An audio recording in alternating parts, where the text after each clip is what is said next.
Bismillahirrahmanirrahim. Assalamualaikum warahmatullahi wabarakatuh.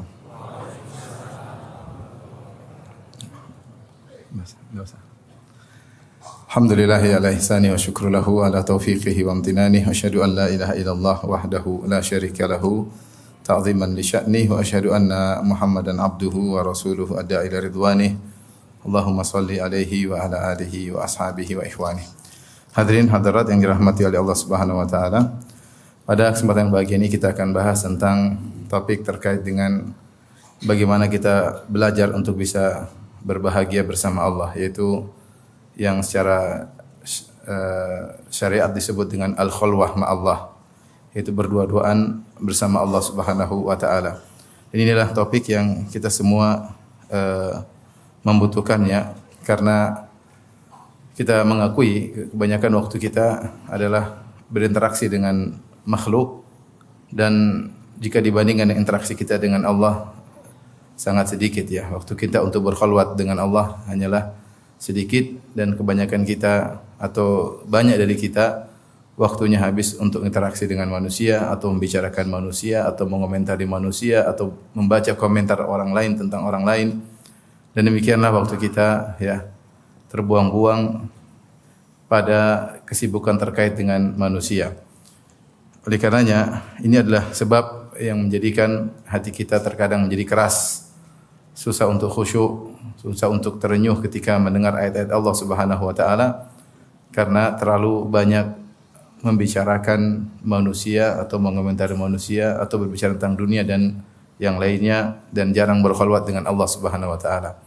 Karenanya ada suatu pernyataan indah dari Aun bin Abdullah atau Abdullah bin Aun, salah seorang ulama salaf, di mana beliau berkata, "Dzikrun nasi da'un wa dzikrullahi dawa'un." Menyebut manusia adalah penyakit dan menyebut Allah adalah obat ya. Kata beliau, "Dzikrun nasi da'un wa dzikrullahi dawa'un." Menyebut-nyebut tentang manusia, cerita-cerita tentang manusia adalah penyakit, dan mengingat Allah, menyebut-nyebut Allah adalah obat. Al-Hafidz Az-Zahabi rahimahullah ketika menukil perkataan Abdullah bin Aun ini ya, beliau berkata, "Qultu i wallahi, demi Allah, fal ajabu minna." Sungguh benar demi Allah pernyataan beliau, fal ajabu minna, dan yang menakjubkan dari kita, wa min jahlina, yang menakjubkan dari kita dan dari kebodohan kita, kaifa nada'ud dawa'a wa naqtahimud da'. Bagaimana kita meninggalkan obat, yaitu zikir kepada Allah, wa naqtahimud da', dan kita masuk menerobos dalam penyakit, yaitu sibuk berbicara tentang manusia. Qala Allah Ta'ala, Allah berfirman, fadhkuruni adzkurkum. Ingatlah aku, niscaya aku akan ingat kalian. Allah berfirman, wala dzikrullahi akbar, dan berzikir kepada Allah adalah lebih besar. Allah juga berfirman, alladzina amanu wa tatma'innu qulubuhum bi dzikrillah, ala bi dzikrillah tatma'innul qulub. Orang-orang yang beriman dan tenang hati mereka dengan mengingat Allah, ketahuilah dengan mengingat Allah hati-hati menjadi tenang. Walakin la yatahayya'u dzalika illa bi taufiqillah. Akan tapi hal ini tidak mudah kecuali dengan taufik dari Allah Subhanahu wa taala. Artinya zikir adalah ibadah yang mudah dan faedahnya sangat besar, dan inilah obat dari terhadap hati. Ya, obat dari penyakit yang menimpa hati kita. Tetapi kata Az-Zahabi, la yatahayyu dzalika illa bi taufiqillah. Namun ternyata tidak mudah untuk melakukannya kecuali dengan taufik, petunjuk, bimbingan dari Allah Subhanahu wa taala. Wa man admana ad-du'a wa lazama qara'al babi futih lahu. Siapa yang selalu berdoa ya, kemudian melazimi mengetuk pintu, maka suatu saat pintu tersebut akan dibuka. Artinya seorang berusaha berdoa agar mudah berzikir kepada Allah, kemudian selalu memaksakan dirinya untuk senantiasa berzikir kepada Allah, lama akan diberikan taufik oleh Allah Subhanahu wa taala untuk mudah selalu ingat Allah Subhanahu wa taala ya. Oleh karenanya di antara sebab kenapa kita susah untuk khusyuk, sebab kenapa kita futur, malas untuk beribadah ya, senang dengan maksiat ya, kemudian malas untuk sholat malam misalnya ya, menunda-nunda amal kebajikan, di antaranya karena terlalu banyak bicara tentang manusia. terutama di zaman-zaman sekarang ini ya. Konten untuk kita lihat terlalu banyak di medsos. Mau yang kita lihat berita ini, berita anu, berita ini, berita anu, komentar ini, komentar anu. Sementara waktu kita untuk khalwat dengan Allah sangat sedikit. Kalau kita bikin jadwal, coba kita jadwal kita bersama Allah dibandingkan yang jadwal kita interaksi dengan manusia, membicarakan mereka, tentu waktu kita bersama Allah sangat-sangatlah apa? Sedikit. Inilah sebab utama kenapa hati kita ditimpa dengan penyakit. Sebagian perkataan tadi ulama salaf, zikrun nasi daun, menyebut-nyebut manusia, membicarakan tentang manusia hanyalah penyakit. Ikhwan dan akhwat yang dirahmati oleh Allah Subhanahu wa taala.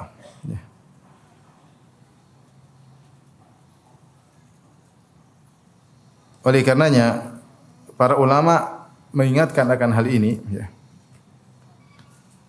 Ketika seorang sibuk membicarakan manusia, dia akan terjerumus dalam banyak penyakit, dan jika dia banyak mengingat Allah, banyak berzikir kepada Allah, maka dia akan terhindar dari banyak penyakit.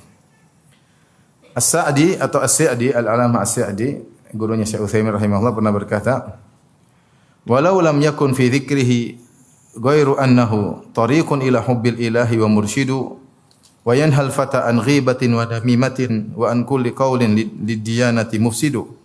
Kalau bukan pada zikir tidak ada kecuali satu faedah saja, yaitu atau hanya dua faedah, maka sungguh luar biasa ibadah zikir tersebut.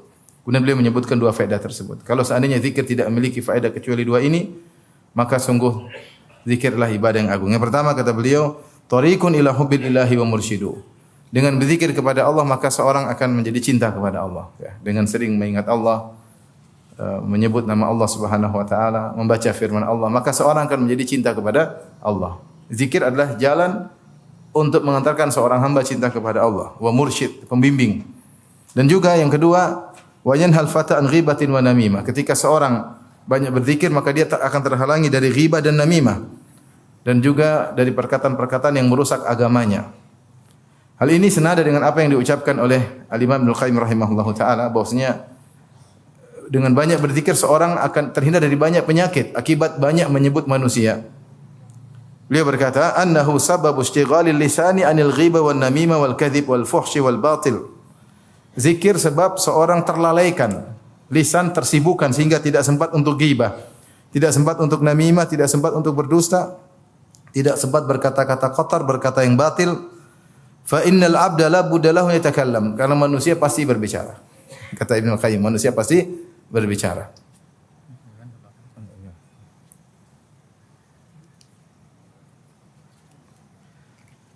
Karena manusia pasti berbicara, pasti berkomentar, ya. Baik secara lisan maupun dengan tulisan. Sebagaimana zaman sekarang. Tidak ada manusia diam-diam aja. Secara manusia pasti berbicara, berkomentar.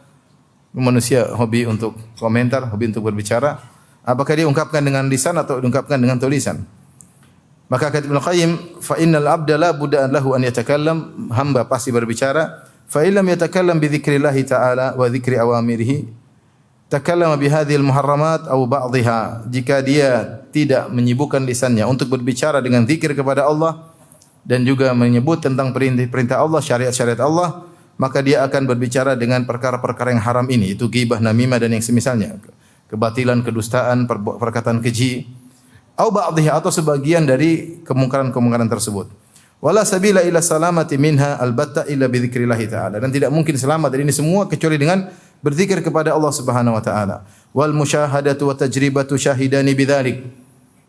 Apa yang kita saksikan dan apa yang kita telah coba bukti akan hal ini, bukti akan kebenaran hal ini. Faman awwada lisanahu dzikrallahi sana lisanahu anil batil wal lagwi. Siapa yang membiasakan dirinya, lisannya untuk berzikir kepada Allah, maka dia telah menjaga lisannya dari perkataan yang batil atau perkataan yang sia-sia. Wa man yabisa lisanuhu an dzikrillah ta'ala tarattaba bi kulli batilin wa lagwin fuhshin. Dan siapa yang lisannya kering dari berzikir kepada Allah Subhanahu wa taala, tidak sempat berzikir kepada Allah, maka lisannya akan dibasahi dengan semua kebatilan, perkataan sia-sia maupun perkataan yang keji, ya. Ini benar perkataan Ibnu Qayyim rahimahullahu taala. sebagai renungan bagi kita, terutama di zaman sekarang ini banyak musim komentar, musim kita berkomentar, membaca komentar orang, sehingga kita buang-buang umur untuk membicarakan manusia dan kita lalai untuk berkhulwat dengan Allah, lalai untuk mengingat Allah Subhanahu wa taala. Akhirnya kita terjerumus dalam berbagai macam kesalahan dan kebatilan. Kata As-Sa'di rahimahullahu taala dalam sebagian fatwanya, wal yahdhar minal istighali bin nasi, dan waspadalah jangan sibuk dengan manusia. Jangan sibuk dengan apa? Manusia. Wa taftishi an ahwalihim, dan jangan sibuk untuk memeriksa kondisi mereka, cek sana cek sini. Wal aibi lahum, dan jangan sibuk memeriksa aib mereka. Fa inna dzalika itsmun hadir, karena itulah dosa yang hadir. Wal ma'siyatu min ahli ilmi a'dhamu minha min ghairihim, dan jika ini dilakukan oleh ahlul ilmi, oleh para ulama, oleh para duat, sibuk ngurusin manusia, sibuk mencari aib manusia, maka dosanya lebih besar daripada yang lainnya. Wa li anna ghairahum yaqtadi bihim, karena selain mereka, selain ulama, mereka menjadikan ulama sebagai uswah, sebagai teladan. Ya. Kemudian kata beliau, wa li anna al-istighala bin nasi yudayyi'u al-masalihan nafi'ata wal waqtan nafis wa yadhhab bahjatul ilmi wa nuruhu. Kata beliau, karena sibuk ngurusin manusia hanyalah menghilangkan banyak kemaslahatan yang bermanfaat dan hanya membuang waktu-waktu yang berharga dan menghilangkan indahnya ilmu dan cahaya ilmu. Ini saya kasih mukadimah tentang pentingnya khalwat, karena ternyata sibuk dengan membicarakan manusia, urusan manusia, mengomentari mereka, membaca komentar orang tentang mereka, sebagaimana zaman sekarang. Kita lagi sibuk tentang itu enggak? Lagi sibuk ya. Itu hanya membuat hati menjadi keras. Dan itu semua penyakit. Dan nyaman kalau sudah berbicara tentang manusia, kita jadi mudmin, jadi ketagihan. Menyenangkan ya, ghibah, namimah, mengungkit aib orang lain, kemudian membongkar keburukan orang lain, membaca komentar orang tentang keburukan orang lain, bantah-bantahan, menyenangkan. Tanpa terasa sejam kita lewati setiap hari. Sejam, 2 jam ya. Tanpa terasa hanya mengotori hati kita, sehingga waktu kita untuk baca Quran, untuk salat malam, untuk berzikir pada Allah tidak sempat.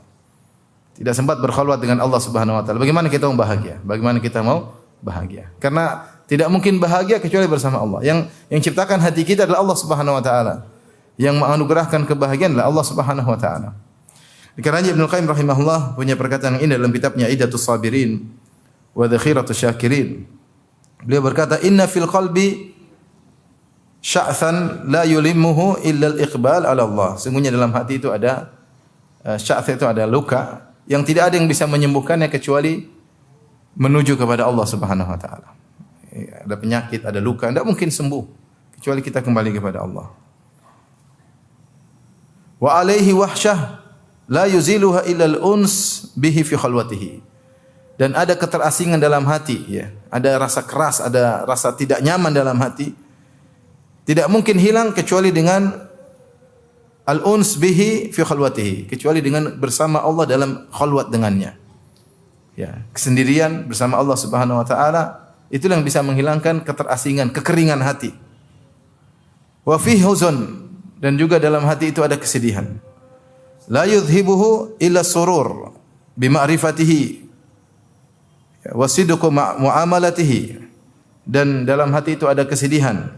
Tidak bisa hilang kecuali dengan kegembiraan yang kita raih dengan mengenal Allah Subhanahu wa taala dan jujur dalam bermuamalah dengan Allah Subhanahu wa taala.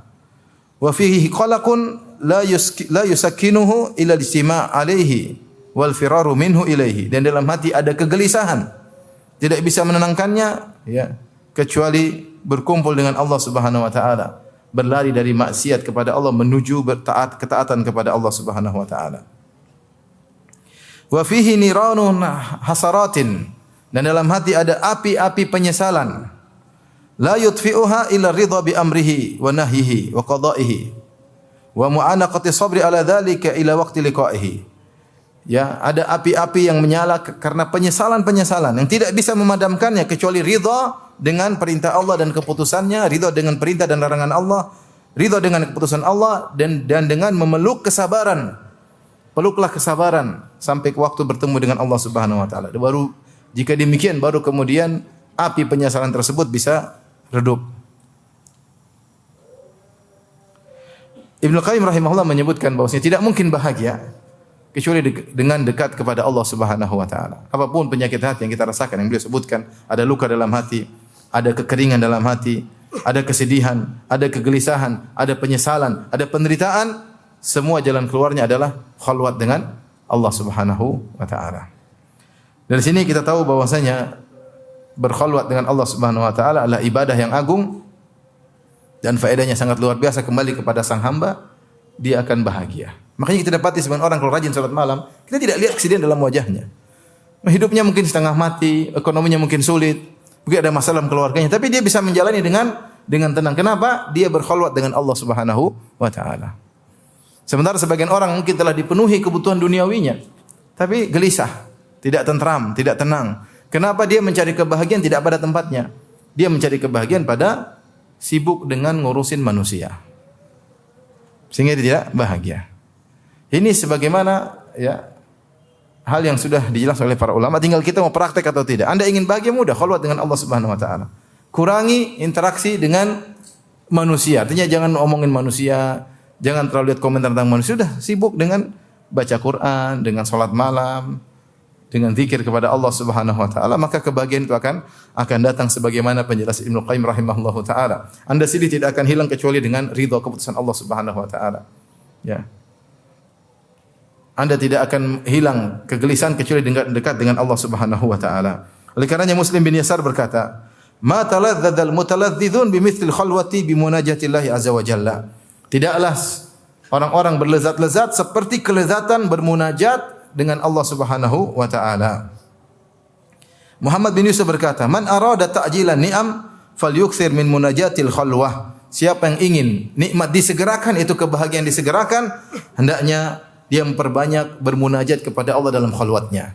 Dalam khalwatnya. Ingin segera nikmat didapat dengan cara demikian ya.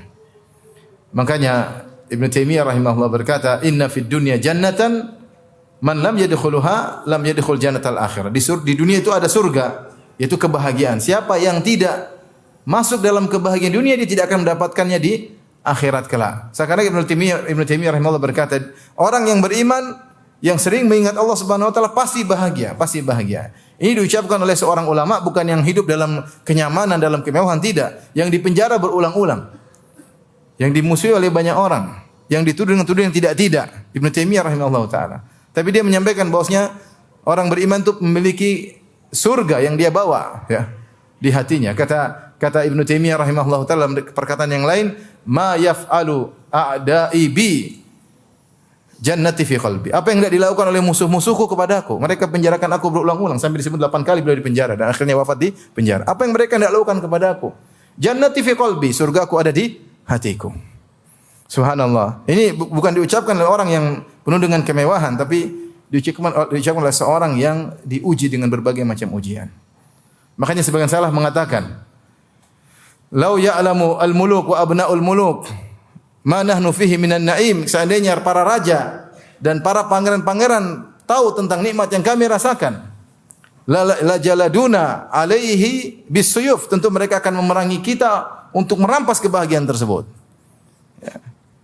Jangan antum sangka bahwasanya kebahagiaan diraih oleh orang yang memiliki jabatan tinggi, dimiliki oleh enggak, kebahagiaan bisa diraih oleh siapa saja. Caranya khalwat dengan Allah Subhanahu wa taala. Siapa yang ingin nikmat disegerakan, sisihkan waktu untuk munajatil khalwah, yaitu bermunajat kepada Allah dalam khalwat, dalam kesendirian bersama Allah Subhanahu wa taala. Oleh karenanya khalwat dilakukan oleh para anbiya, para nabi ya. Seperti Nabi Muhammad sallallahu alaihi wasallam sebelum beliau diangkat sebagai seorang nabi ya. Apa yang beliau lakukan? Beliau berkhalwat di Gua Hira. Karena beliau bingung, itu ingin dekat, ingin mengenal Allah tapi tidak tahu caranya. Beliau tidak tahu caranya. Belum ada wahyu ketika itu. Maka disebutkan oleh Aisyah radhiyallahu taala anha, hubbiba ilaihi al-khala ya. Kata Aisyah radhiyallahu taala anha, Thumma hubbiba ilaihi al-khala wa kana yakhlu bi ghar Hira fa yatahannathu fihi. Maka Nabi pun dibuat suka dengan khalwat. Maka dia pun pergi ke Gua Hira, dia berkhalwat di situ. Siapa yang masuk Gua Hira? Antum kalau pergi ke Gua Hira, ya di depannya itu ada celah itu view-nya langsung ke Ka'bah, ke arah Ka'bah ya. Itu disebutkan oleh para ulama, Nabi sallallahu alaihi wasallam berkhalwat di Gua Hira ingin menghindar dari berbagai macam kemaksiatan yang terjadi di masyarakat ketika itu. Ketika itu Mekah secara umum dunia di puncak-puncak kemaksiatan sebelum Nabi diutus. Sampai dalam hadis Rasulullah SAW mengatakan, Inna Allaha nadhara ila ahli al-ardi famaqatahum arabahum wa ajamahum illa baqaya min ahli al-ard illa baqaya min ahli al-kitab. Kata Nabi SAW, sungguhnya Allah memandang kepada penghuni bumi dan Allah murka kepada mereka semuanya, orang Arab maupun non-Arab, kecuali segelintir yang tersisa dari ahlul kitab yang masih bertauhid, yang tidak Allah benci kepada mereka. Yang lainnya rusak, maksiat, zina, khamar, bunuh-bunuhan, syirik dengan berbagai macam modelnya ya. Dengan berbagai macam kemaksiatan ya, dengan berbagai macam kemaksiatan ya. Maka Nabi seperti muak dengan itu semua, maka beliau pun berkhalwat, ingin mengenal Allah Subhanahu wa taala lebih dekat ya.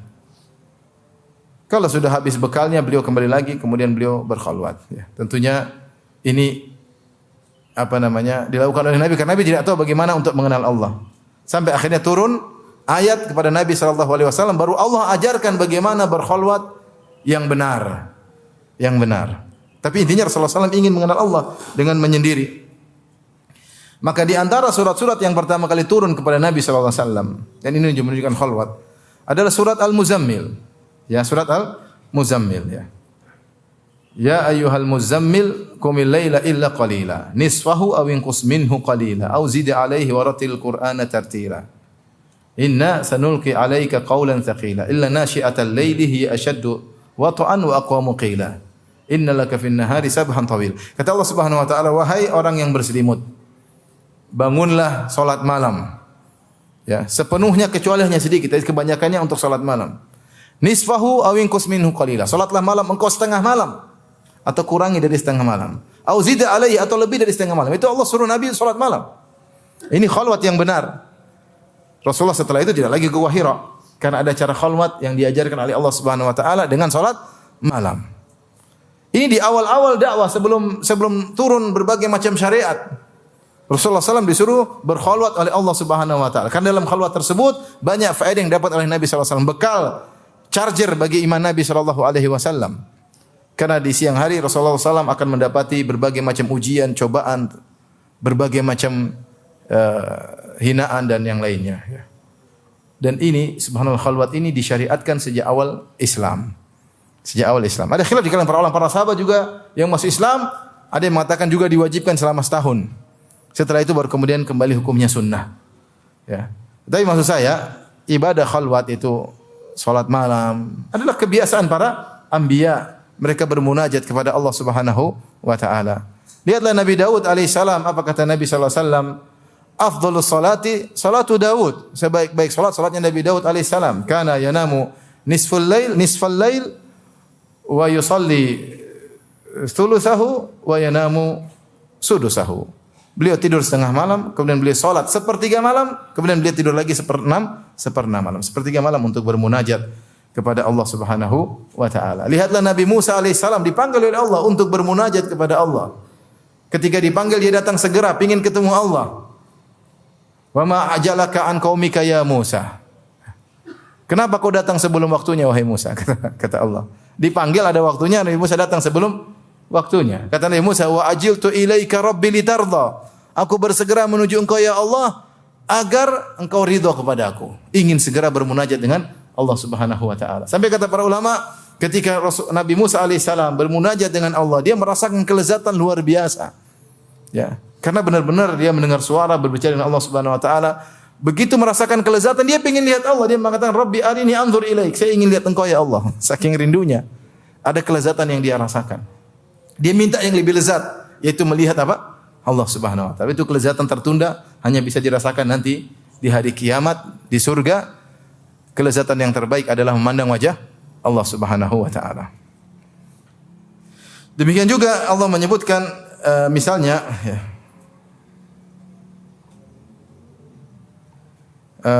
Nabi Ibrahim alaihissalam, Allah mengatakan, beliau berkata kepada ayahnya dan kaumnya, wa'tazilukum wa ma tad'una min dunillah wa ad'u rabbi asa alla akuna bi du'ai rabbi syaqiyya, dan aku meninggalkan kalian dan meninggalkan sembahan-sembahan selain Allah, dan aku berdoa kepada Rabbku, semoga doaku diterima oleh Allah Subhanahu wa taala. Ya, a'tazilukum, aku tinggalkan kalian. Dia i'tizal, meninggalkan mereka, meninggalkan sembahan-sembahan selain Allah Subhanahu wa taala.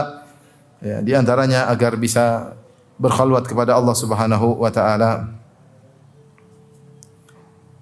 Demikian Nabi Zakaria alaihissalam, ya, fa kharaja ala qaumi minal mihrab, ya, dia punya mihrab, kemudian dia beribadah kepada Allah Subhanahu wa taala.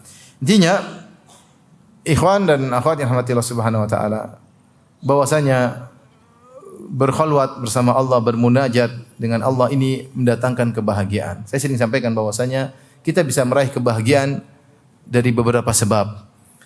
Bersama istri kita bahagia. Bersama anak-anak kita juga apa? Bahagia. Bersama teman-teman juga kita bahagia. Tapi kebahagiaan paling lezat adalah bersama Allah Subhanahu wa taala. Ya.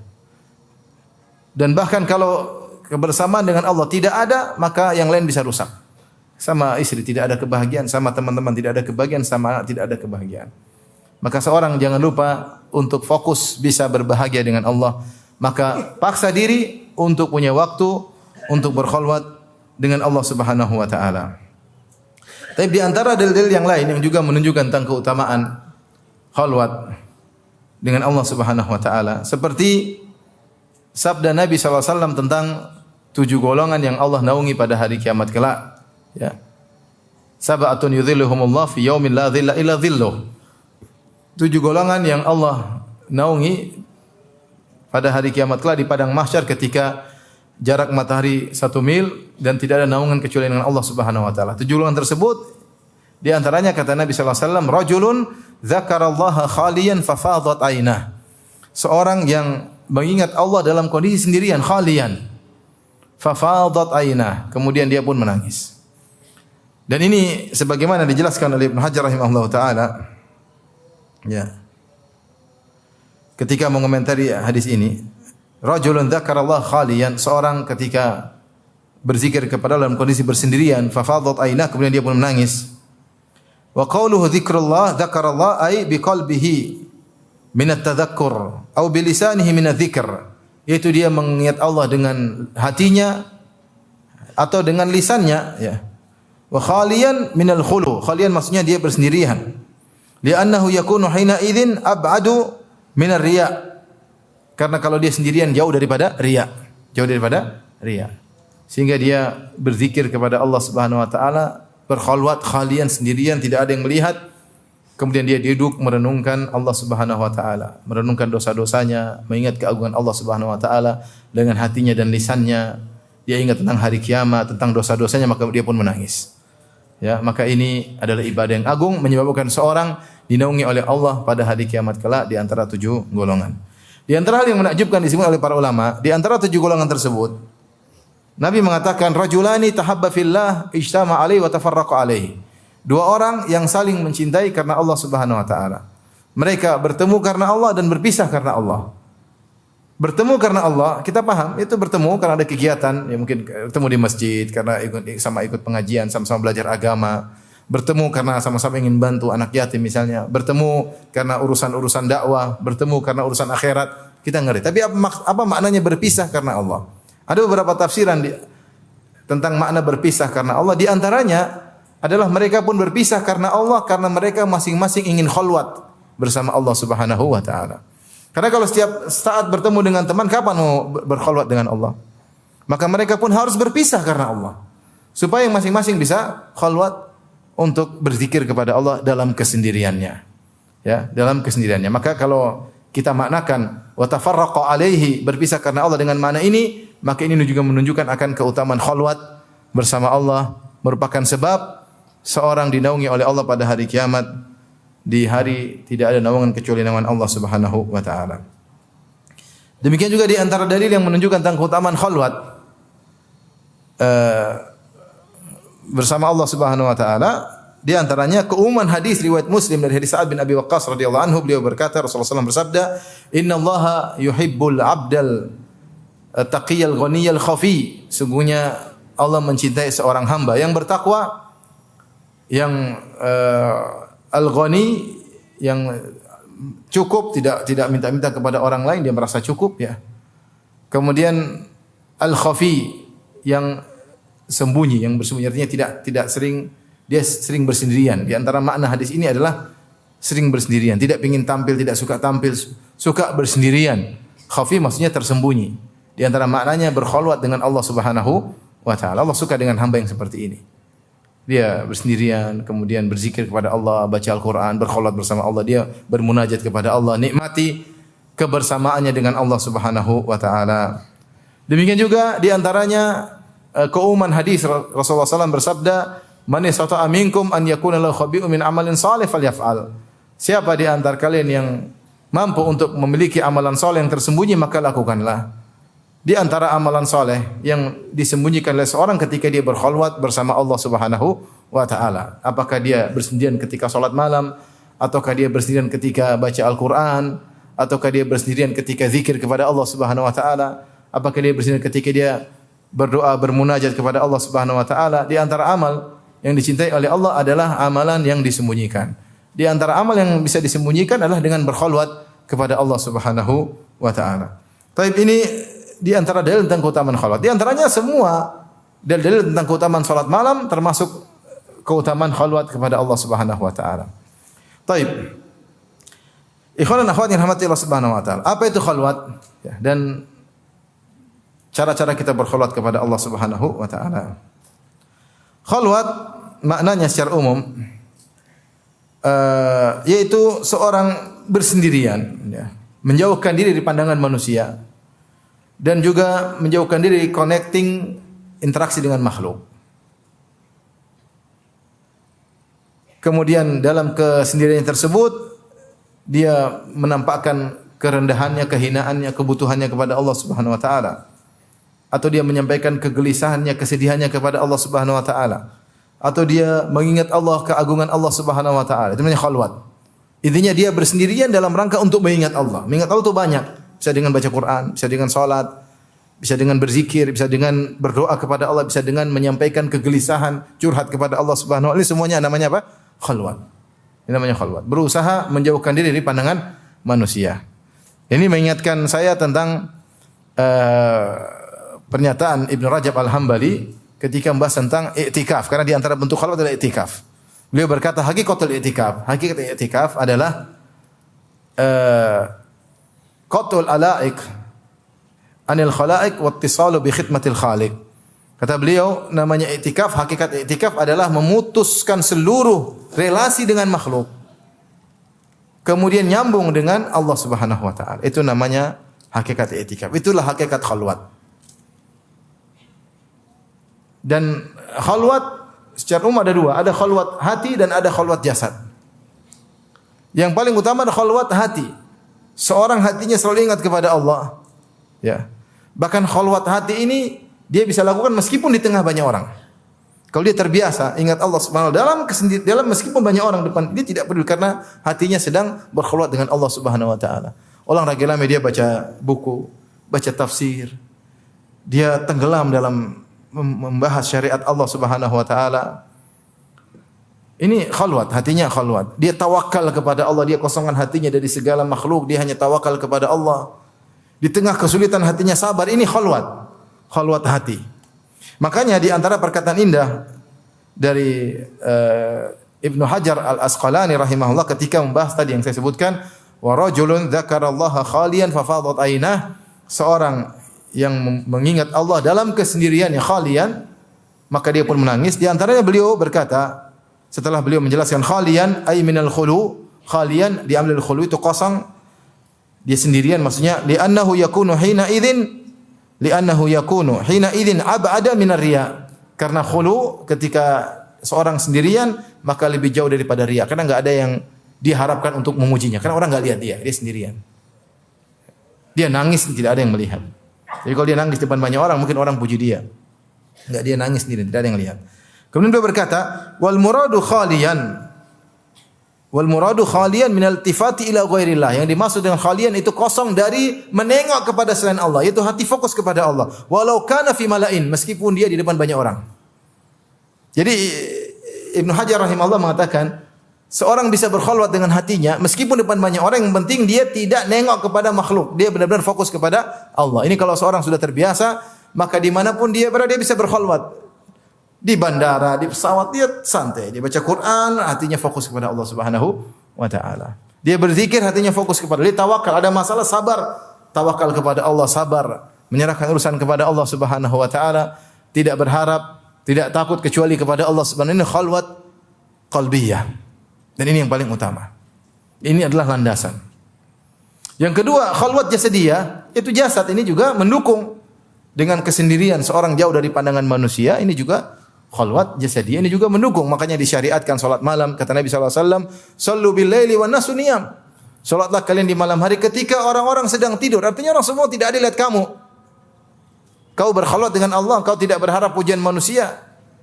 Maka khalwat jasad juga penting, mendukung khalwat hati.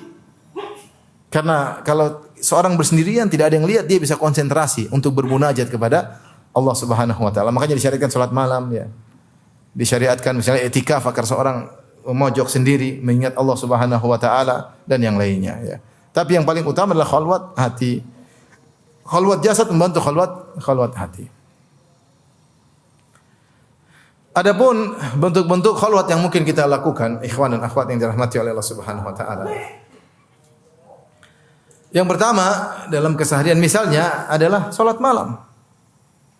Ini adalah khalwat yang bisa kita rutinkan tiap hari.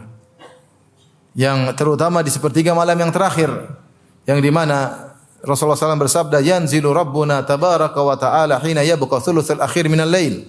Sungguhnya Rabb kita Allah Subhanahu wa taala yang maha suci, maha tinggi, turun ke langit dunia ketika tinggal sepertiga malam yang terakhir.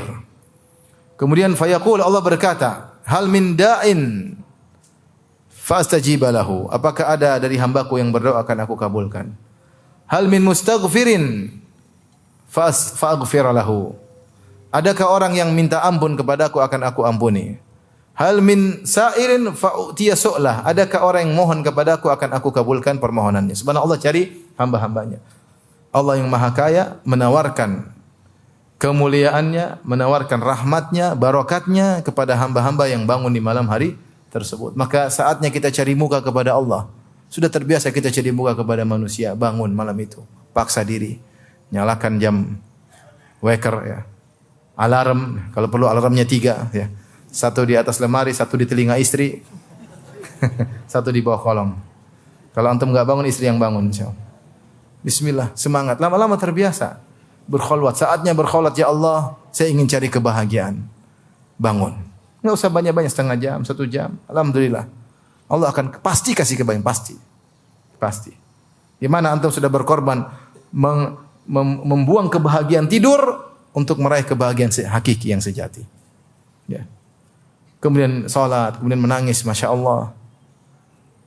Dalam tangisan Allah alirkan kebahagiaan dalam hati antum. Oleh karenanya ini di antara khalwat yang bisa dilakukan tiap hari adalah khalwat salat malam. Makanya Rasulullah SAW mengatakan, sebagaimana saya katakan, "Shallu bil lail wan nasu niyam." Salat dari malam hari sementara orang sedang tidur. Supaya apa? Engkau konsen, tidak berharap pujian manusia. Hati-hati, jangan bikin status sedang salat malam, jangan. Enggak usah bikin status. Enggak usah cerita sama orang, tadi malam Masya Allah saya dibangunkan oleh Allah, enggak usah cerita. Ya, waktu bangun nonton bola juga tidak cerita, tak? Karena salat malam enggak usah. Udah, alhamdulillah. Di situ berkhalwat dengan Allah, bermunajat ya. Atau bangun malam baca Quran, tidak harus salat malam. Mungkin ada wanita yang haid tidak bisa salat malam, bangun baca Quran, berdoa. Tidak harus salat malam. Ya. Baca Quran di malam hari, ini di antara bentuk kedua khalwat, tidak salat malam, baca Quran. Baca Quran yang terbaik dalam salat tentunya. Baca Quran yang terbaik dalam apa? Salat. Karena ketika orang sedang salat, dia konsen dengan apa yang dia baca. Dia benar-benar konsen dengan apa yang dia baca. Dan dalam kondisi yang lebih terbaik, kondisi sedang salat, sedang bermunajat. Kata Nabi sallallahu alaihi wasallam, "Inna ahadakum idza kana fi salat fa huwa yunaji rabbahu. Sungguhnya salah seorang dari kalian kalau sedang salat dia sedang berbincang-bincang dengan Allah, bermunajat. Bermunajat itu dua orang sedang berbisik secara bahasa. Artinya kamu sedang bermunajat dengan Allah, sedang berkhalwat. Maka luar biasa. Makanya dalam hadis qudsi Allah mengatakan, "Wa idza qala 'abdi alhamdulillahi rabbil alamin." Jika hamba berkata alhamdulillah rabbil alamin, qala Allah berkata, "Hamidani abdi," hambaku telah memujiku. Wa idza qala ar-rahmanir rahim, jika hambaku membaca dalam surat Al-Fatihah ar-rahmanir rahim, ya, Allah berkata, "Asna alayya abdi," hambaku telah menyanjungku. Wa idza qala maliki yaumiddin, jika hamba berkata maliki yaumiddin, Allah berkata, "Majjadani abdi," sungguhnya hambaku sedang mengagungkan aku. Jadi Allah berinteraksi. Ya, seorang ketika sedang salat dia sedang bermunajat. Percayalah di depan dia ada Allah Subhanahu wa taala sedang berinteraksi dengan dia. Maka dia serius dalam salat malamnya. Oleh karenanya baca Quran terbaik kata Ibnu Taimiyah rahimahullah taala ketika dalam salat. Jika tidak dalam salat, di antara bentuk baca Quran terbaik adalah di malam hari. Di malam hari. Makanya Allah mengatakan inna nasyi'atal laili hiya asyaddu wata'an wa aqwamu qila. Sungguhnya bangun di malam hari itu lebih mengena kepada khusyuan. Tidak ada kesibukan dunia, tidak ada kesibukan, benar-benar kita fokus sedang berkhalwat bersama Allah Subhanahu wa taala. Makanya dalam hadis kata Rasulullah sallallahu as-saumu wal Qur'an yashfa'an. Puasa dan Al-Qur'an memberi syafaat kepada orang yang berpuasa dan baca Al-Qur'an. Ya. Al-Qur'an berkata, "Ya Rabbi, mana'tuhu minan naum fil lail, fasyafi'ni fi." Puasa berkata, "Ya Allah, aku telah menghalangi dia dari syahwatnya, dari makan dan minumnya, maka izinkanlah aku diberi syafaat kepadanya." Al-Qur'an berkata, "Ya Rabbi, mana'tuhu minan naum bil lail." Ya Allah, aku telah mencegahnya tidur di malam hari. Menunjukkan ada keistimewaan baca Quran di malam apa? Hari. Fasyafi'ni fi, maka izinkanlah aku untuk beri syafaat kepada orang ini. Maka mau saya ketika mungkin wanita tidak bisa salat karena berhalangan, tidak ada salahnya dia bangun malam kemudian baca Al-Qur'an, dia berdoa. Karena di sepertiga malam terakhir orang baca Quran, orang berdoa, istighfar bisa dia lakukan. Tidak harus syaratnya harus apa? Salat. Mungkin seorang lagi malas salat tidak baca Quran, tidak harus salat. Cukup dia salat witir, sisanya dia baca Al-Qur'an. Tidak ada masalah. Tapi kalau dia bisa baca Quran dalam salat lebih terbaik. Ini antara khalwat yang bisa dilakukan. Makanya Rasulullah mengatakan, "Alaikum biqiyamil lail fa innahu da'bus salihina qablakum." Hendaknya kalian salat malam karena itu kebiasaan orang-orang saleh sebelum kalian. Makanya kalau antum merasa saleh tapi tidak salat malam, perasaan antum dipertanyakan. Tapi kalau antum salat malam juga jangan sok.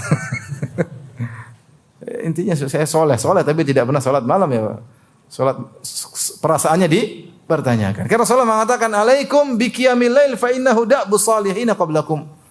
Hendaknya kalian salat malam, sungguhnya itulah kebiasaan orang-orang saleh sebelum kalian. Kelezatan apa yang lebih hebat dari kelezatan bermunajat di malam hari?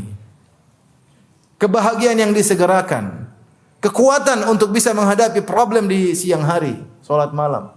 Tempat kita menyampaikan keluh kesah kita kepada Allah Subhanahu wa taala. Tempat kita menggantungkan segala harapan kita kepada Allah. Allah sedang mencari hambanya, sedang mencari-cari, kemudian kita tidur pulas. Saatnya cari muka kepada Allah Subhanahu wa taala. Saatnya store wajah, semua orang tidur kita store wajah kepada Allah Subhanahu wa taala. Bagaimana Allah tidak perhatian sama kita? Oleh karenanya ini adalah kelezatan yang luar biasa yang mendatangkan kebahagiaan. Khalwat dengan Allah Subhanahu wa taala. Tapi ini khalwat yang pertama mungkin dilakukan di sepertiga malam terakhir, ya, salat malam kek, baca Quran kek, berdoa kek, tidak harus salat malam. Ya. Kemudian yang kedua, bagi para lelaki di antara bentuk khalwat yang mungkin bisa dilakukan adalah setelah subuh sampai syuruk. Kalau dia mampu, tidak ada kegiatan, duduk. Dan itu kebiasaan Nabi sallallahu alaihi wasallam. Nabi sallallahu alaihi wasallam salat subuh nunggu di masjid sampai terbit matahari, kemudian beliau pergi.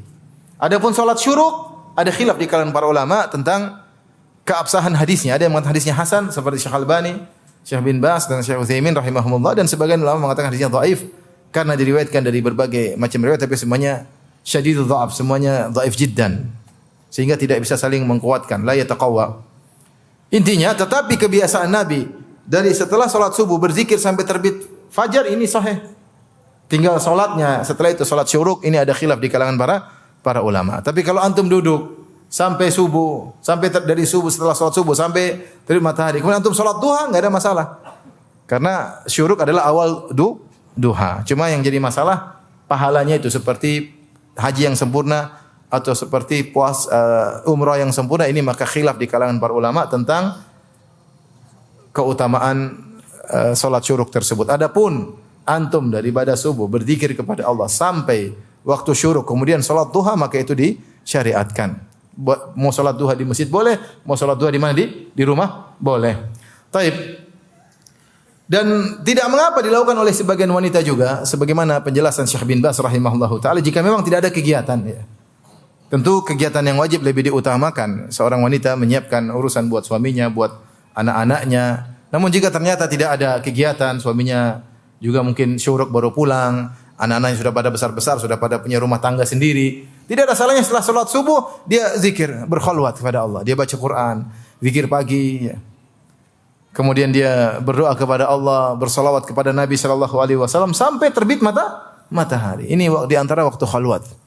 Sebagian orang Masya Allah kalau kita membiasakan hal ini. Sebagian teman-teman di Madinah tidak keluar kecuali waktu syuruk. Sudah kebiasaan mereka keseharian. Habis subuh duduk sampai syuruk. Ya. Dan itu memang berat ya. Apalagi kalau ditelepon istri, "Mas, kok belum pulang-pulang?"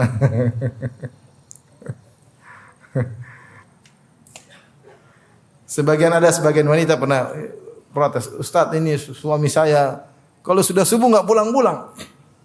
Sampai duha baru pulang." Mungkin zikir, Bu. Terus saya tanya suami, "Gimana?" Ya Ustaz, zikir. Ya, mending di masjid saja daripada pulang diomelin gitu. Niatnya salah ya. Atau niatnya double ya. Dapat pahala sekaligus terhindar dari kemudaratan. Intinya ini sunnah. Artinya khalwat ini bukan berarti wajib. Nah, ini sunnah. Kalau bertentangan dengan kewajiban, maka ya kita harus mengutamakan yang wajib. Seperti wanita mungkin ketika pada subuh zikir, suaminya mau ke kerja, mau siap-siap makan, ya sudah dia siapin makanan. Nanti suaminya pergi baru dia mulai khalwat yang lain. Dia berzikir kepada Allah dan yang lainnya. Amin. Kalau bisa dibiasakan luar biasa. Ya. Kemudian di antara waktu khalwat yang mungkin dilakukan oleh seorang adalah khalwat di hari Jumat setelah salat asar. Kita tahu ada hadis bahwasanya di hari Jumat ada ada satu waktu Rasulullah menyebutkan tentang sedikit yuqalliluha. Waktu tersebut sedikit ya. Siapa yang berdoa mengepasi waktu tersebut, maka doanya akan dikabulkan. Ada khilaf di kalangan para ulama tentang kapan waktu tersebut. Pendapat pertama adalah ketika imam khatib naik mimbar sampai selesai salat. Ya. Ini ada yang mengatakan demikian. Terutama ketika sedang salat, wa huwa qa'imun yusalli, sedang salat. Maka di antara nasihat saya untuk saya pribadi kawan-kawan, kalau sedang salat Jumat jangan lupa di antara sujud kita berdoa dalam salat Jumat kita. Sujud kita berdoa ya. Sebelum salam kita berdoa, karena di antara pendapat yang mengatakan bahwasanya waktu tersebut yang mustajab adalah di hari Jumat ketika sedang salat Jumat. Pendapat kedua adalah setelah asar sampai terbenam matahari. Setelah asar terbenam matahari. Sebagian orang subhanallah, dan ini kebiasaan kalau di Arab banyak sekali. Habis salat asar di masjid tidak keluar kecuali sampai terbenam matahari. Sibuk berzikir kepada Allah, baca doa, kemudian salawat kepada Nabi, baca Quran sampai terbenam matahari. Sampai saya dengar ceramah ada seorang mengatakan, "Ayah saya sejak 40 tahun habis salat asar Jumat tidak keluar kecuali maghrib. 40 tahun sudah kebiasaannya." Ini saat seorang berkhalwat, dan sebagian guru-guru kita demikian. Maksudnya saya safar dengan sebagian ulama, mereka kedua Jumat pada asar jangan ganggu, sudah. Mereka zikir. Ya. Saya belum bisa ya, karena pada maghrib saya ada kajian, maka pada asar saya persiapan. Tapi maksudnya kalau persiapan sambil makan pisang goreng ada repot. Tapi kalau orang yang tidak ada kegiatan, subhanallah, pada asar sudah nongkrong di masjid lah, zikir sampai maghrib berdoa kepada Allah. Kalau sudah kebiasaan, istri sudah ngerti, sudahlah jangan cari saya kalau saya lagi di masjid ya. Di masjid. Tujuannya untuk berkhalwat sama menghindar dari kemudaratan. Subhanallah, dia mengatakan ayah saya 40 tahun tidak pernah meninggalkan hal tersebut. Ba'da Jumatan habis salat asar hari Jumat sudah nongkrong di masjid sampai maghrib. Saatnya kita berkhalwat kepada Allah Subhanahu wa taala. Tapi di antara khalwat yang mungkin kita lakukan adalah i'tikaf setahun sekali. Iktikaf ini mendatangkan kebahagiaan. Tanya orang iktikaf, mereka rasa bahagia enggak? Pasti rasa bahagia. Padahal mereka setengah mati iktikaf, meninggalkan kebiasaan, meninggalkan ini, meninggalkan kenyamanan tidur, tapi mereka merasakan kebahagiaan. Kenapa? Karena mereka baca Quran, mereka berzikir. Pasti Allah kasih kebahagiaan, pasti. Pasti. Saatnya kita apa? Memperbaiki ya. Memperbaiki hati kita. Setelah setahun mungkin hati kita penuh dengan berbagai macam penyakit, dengan iktikaf kita bersihkan hati kita. Tapi tadi perhatikan ketika iktikaf benar-benar kita mentahqiq mewujudkan namanya khalwat. Maka HP tidak kita gunakan kecuali darurat. Jangan iktikaf di masjid kemudian baca berita politik. Di masjid iktikaf tapi lihat akhwat tidak bercadar, tidak terbuka aurat, tidak berjilbab. Maksudnya pembawa acara kita nonton di masjid, maksiat dalam masjid di 10 malam hari terakhir. Melihat aurat terbuka, ini iktikaf bagaimana seperti ini? Ingat perkataan Rajab, qatul alaik anil khalaik wa ittisal bi khidmatil khaliq. Namanya hakikat iktikaf adalah memutuskan segala relasi dengan makhluk. Tidak kita gunakan HP kecuali memang darurat. Ada urusan dengan istri, ada urusan anak-anak, untuk bangunkan istri, bangun anak-anak tidak jadi masalah. Adapun kita iktikaf kemudian kita sempat-sempatin menyambung koneksi dengan manusia, ini iktikaf seperti apa? Seperti ini. Sehingga hasil yang kita dapatkan sedikit. Lain halnya kalau kita konsentrasi beribadah kepada Allah, baca Quran, berdoa, salat malam, ketemu dengan teman-teman sekedar mungkin menghilangkan kebosanan, makan-makan bareng, masing-masing kembali lagi sibuk ibadah sendiri ya. Ibadah sendiri ya. Ini adalah kelezatan luar biasa ya. Apalagi kalau iktikafnya di Masjid Mekah dan Madinah ya. Intinya seorang berjuang untuk bisa iktikaf dengan iktikaf yang benar sehingga dia meraih khalwat yang benar. Di antara khalwat yang bisa kita lakukan, ikhwan dan akhwat yang rahmati Allah Subhanahu wa taala, adalah dengan tadabbur Al-Qur'an, baca Al-Qur'an dengan tadabbur. Ini kenikmatan tersendiri ya. Baca Al-Qur'an, baca terjemahannya. Allah turunkan Al-Qur'an melalui Jibril alaihissalam kemudian sampai kepada Nabi Muhammad sallallahu alaihi wasallam. Untuk siapa? Untuk kita. Untuk kita manusia hamba-hambanya. Kita petunjuk. Inna hadzal Qur'ana yahdi lillati hi aqwam. Kata Allah, ini Quran menunjukkan jalan yang terbaik, segala solusi, segala kebahagiaan, petunjuk yang terbaik dalam Al-Qur'an. Cuma kita tidak menggalinya, kita tidak mendulang faedah-faedahnya. Makanya yang jadi masalah kita baca Quran hanya mengejar pahala. Benar, di antara keutamaan baca Quran dapat pahala. La aqulu alif lam mim harfun, kata Nabi, aku tidak mengatakan alif lam satu huruf, tetapi alif harfun, alif satu huruf, lam satu huruf, mim satu huruf. Wal hasanatu bi asyrati amsalihha. Dan kebaikan satu dilipat ganda 10 kali. Siapa yang baca alif lam mim dapat 30 pahala. Apalagi baca satu juz berapa pahala yang didapatkan. Itu salah satu tujuan baca Quran. Tapi tujuan yang paling utama, afala yatadabbaruna al-Quran. Apakah mereka tidak mentadabburi Al-Quran? Liyadabbaru ayati. Al-Quran diturunkan agar mereka mentadabburi ayat-ayatnya. Ini yang lebih utama. Itulah yang kemudian mencarjar iman, menambah iman dengan cepat. Kita baca dengan mempelajarinya. Mempelajari isi Al-Quran tersebut. Maka mulai kita merubah cara kita baca Quran, di antaranya dengan niat mentadabburi. Saya baca Quran untuk saya tadabburi supaya saya bisa amalkan. Sehingga bacanya pelan-pelan. Baca satu surat, baca terjemahannya. Kalau kita tergelitik ingin tahu tafsirnya, dipencet, diklik. Baca, ada aplikasi banyak, tinggal klik, oh maksudnya begini, oh maksudnya begini. Nikmati bacaan tersebut. Atau enggak kita putar YouTube kajian tafsir, dengar. Sebelum kita baca ayat tersebut, kita dengar tafsir, oh begini maksudnya. Sehingga kita nikmati apa yang kita baca. Nah ini di sini bisa khalwat. Dan kalau baca Quran, HP-nya dimatiin. Ya. Dibaca Quran, repot begitu. Repot. Ini mau khalwat. Itu bukan khalwat. Ya. Khalwat itu berdua-duaan bersama Allah Subhanahu wa taala. Ini di antara khalwat yang mungkin kita lakukan di mana kita mentadabburi ayat-ayat Allah Subhanahu wa taala al-matluwah yang kita baca. Ini benar-benar menambah keimanan, ya. Allah Subhanahu wa taala menyebut tentang ciri-ciri orang beriman, wa idza tuliyat alaihim ayatuhu zadatuhum imana. Dan jika dibacakan ayat-ayat Allah maka menambahlah keimanan mereka. Bertambahlah keimanan apa? Mereka. Di antara hal yang memudahkan seorang tambah keimanan, mentadabburi Al-Quran, bukan sekedar baca. Saya ulangi, bukan sekedar baca. Kalau baca, terkadang iman naik, tidak tambah dengan baik. Orang Khawarij baca Quran, Tapi kata Nabi la yujawizu taraqiyahum, tapi orang tersebut tidak melewati selangkangan mereka, tidak masuk ke hati. Maka perlu tadabbur. Perlu tadabbur. Tinggal niat untuk baca Quran dengan ditadabbur. Yang terakhir di antara bentuk khalwat adalah merenungkan tentang keagungan Allah. Ya, tadabbur ayatillah al-kauniyah, tentang bagaimana ciptaan-ciptaan Allah. Inna fi khalqis samawati wal ardi wa ikhtilafil laili wan nahari la ayatin liulil albab. Alladzina yadhkuruna Allah qiyaman wa qu'udan wa 'ala junubihim yatafakkaruna fi khalqis samawati wal ard. Rabbana ma khalaqta hadza batilan. Subhanak faqina adzabannar. Allah mengatakan sungguhnya dalam penciptaan langit dan bumi dan bergantian siang dan malam ada tanda-tanda keagungan Allah bagi orang yang berakal, yang cerdas. Siapa mereka? Alladzina yadhkuruna Allah qiyaman wa qu'udan, yang selalu mengingat Allah dalam kondisi berdiri, dalam kondisi duduk, wa 'ala junubihim, dalam kondisi berbaring, wa yatafakkaruna fi khalqis samawati wal ard. Mereka merenungkan tentang ciptaan Allah dan langit dan bumi. Ya. Mereka berkata, Rabbana ma khalaqta hadza batila. Ya Allah, tidak mungkin kau ciptakan ini semua sia-sia. Pasti ada tujuan yang mulia. Faqina adzabannar. Kalau begitu, selamatkanlah kami dari azab neraka Jahannam. Maka seorang merenungkan tentang agungnya langit, tentang wa fi anfusikum afala tubsirun, dan pada diri kalian tidakkah kalian melihat?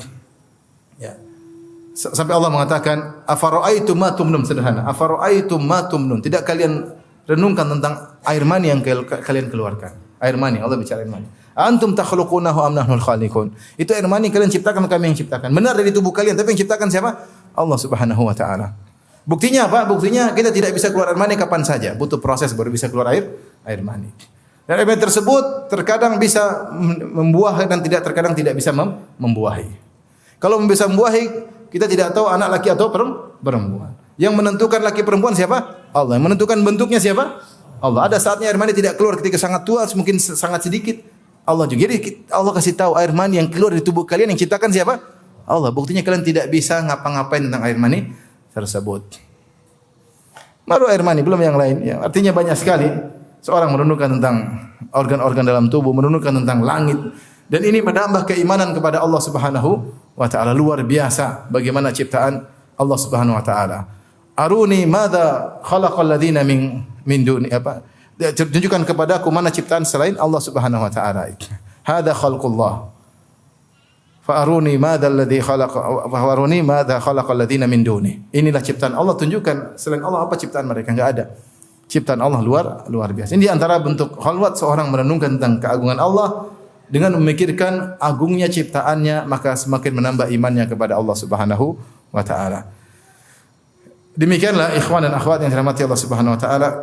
Sekali lagi hendaknya kita sama-sama menyisihkan waktu untuk berkholwat dengan Allah Subhanahu wa taala, dan kita harus paksa diri kita untuk melakukan hal tersebut.